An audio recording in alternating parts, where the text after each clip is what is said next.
All right, today we have a new 48 volt golf cart battery from Lithium.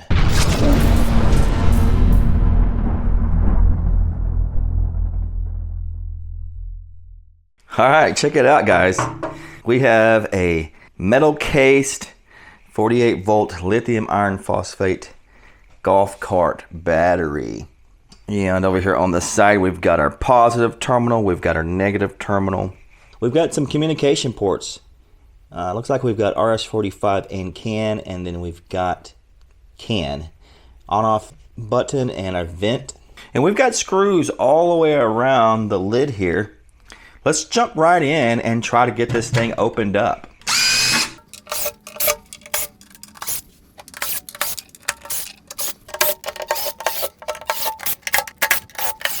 All right, so we got all those screws removed. Let's see if this will open up. Yes, it opens right up.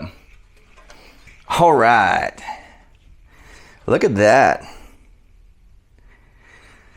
Nice and tidy and clean.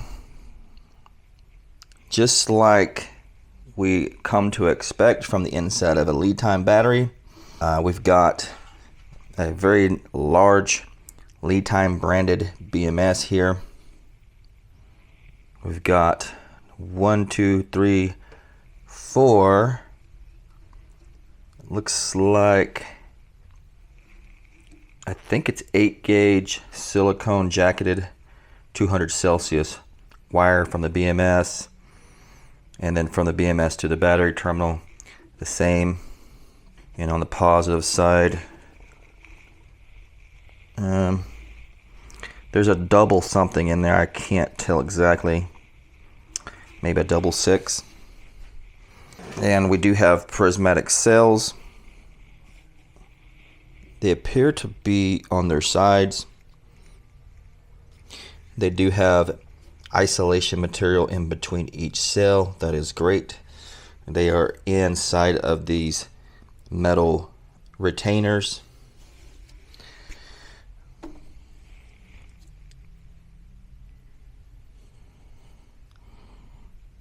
We got thermal sensors glued to the side of the cells. Here, here, here, and here. Yeah, the build quality looks spectacular. All right, they also sent me their monitoring screen here, and I've got it hooked up so we can see. We've got our state of charge is at 49%, has a little battery level here, shows our voltage, current. It has a couple other different screens here. It says rated capacity is 100 amp hours. Our remaining capacity shows that our discharge is on. And status is normal, just some other details there. All right, so let's go ahead and get this guy charged up. All right, so our charger is on.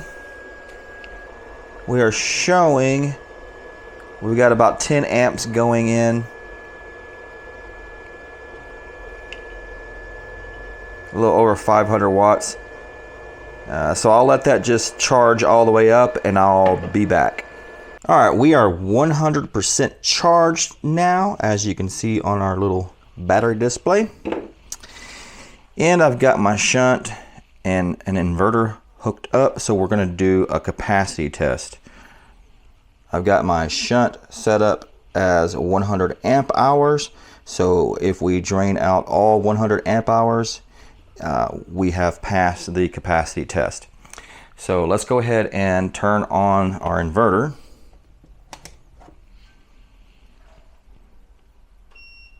And then I've got my air conditioner hooked up, and that will act as the load. So let's turn it on.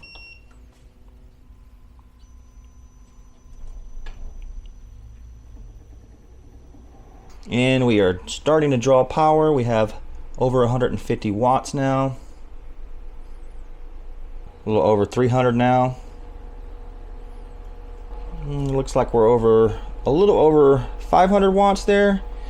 and 10 amps. So we'll just let that continue on, and I'll be back when it's complete. All right, guys, we are down to 2%.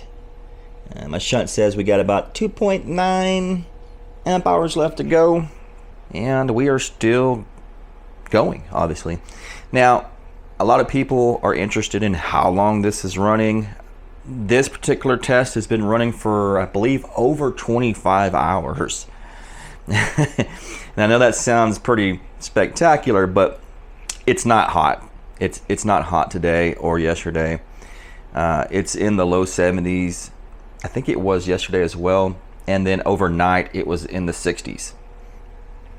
So I actually came in this morning around 7 a.m. and this thing was only pulling a little over 100 watts.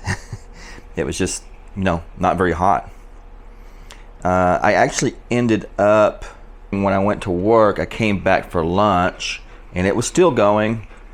Now I ended up actually turning this down on low and raising this temperature up a little bit because I wanted to make sure it was running by the time I got home from work. But then when I got home from work at 5 or 6, I turned it back down to 60 and put it on medium. But yeah, those air conditioners are really efficient. Obviously, if it's super hot outside, it's going to use a lot more power. So definitely keep that in mind when you guys hear me tell you how long this thing has been running for. It just really depends on how hot it is outside, and there's several factors. How well your room's insulated and windows and things like that.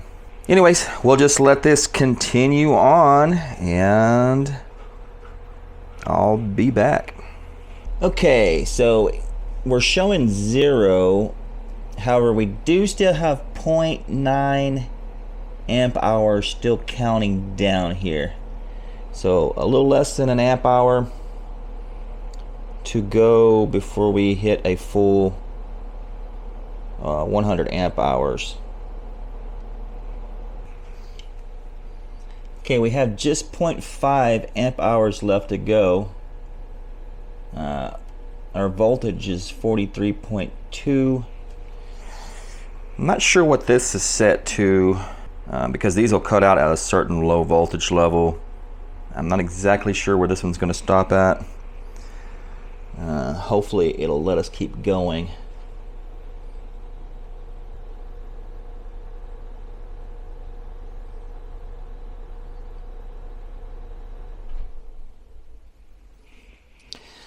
Okay, so I think the battery shut off and we had 0.3 something amp hours left to go.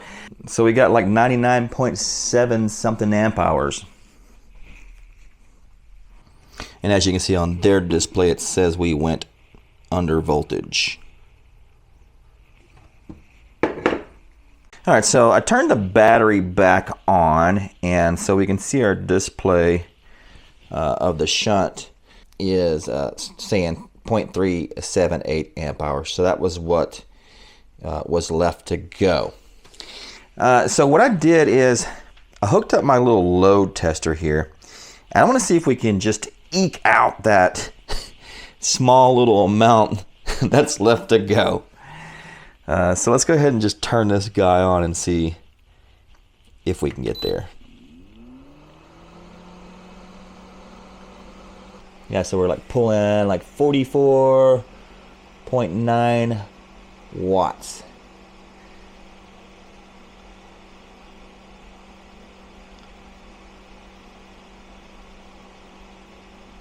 All right, check it out. So we are down to 0.084 amp hours.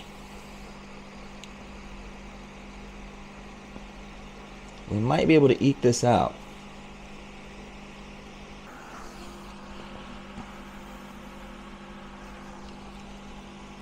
All right, look here, we got 0.009 amp hours left to go. 7, 6, 5, 4, 3,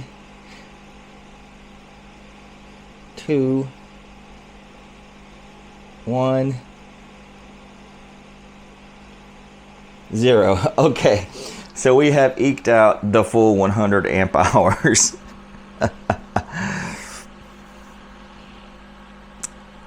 And we're still going, so we're getting a little bit more, obviously. Okay, so the battery shut off again, and this guy was able to pull out 0.557 amp hours. So we ended up getting a little bit over 100 amp hours. All right, so we got the charger hooked up, and we are charging at 10 amps. So what I want to do right now is I want to freeze up one of these temperature sensors and see if we got low temperature charging protection. There we go. Yes, we do actually. So we see that the current went down to 0, and we're showing our temperature here, 29 degrees. So we did stop charging when it went below freezing. All right, guys, I think that's gonna wrap up the video. I hope you enjoyed it. I hope it was helpful, or at least I hope it was entertaining. Let me know what you think about this battery down in the comments. As always, I'll leave links in the description, and I'll catch you in the next one.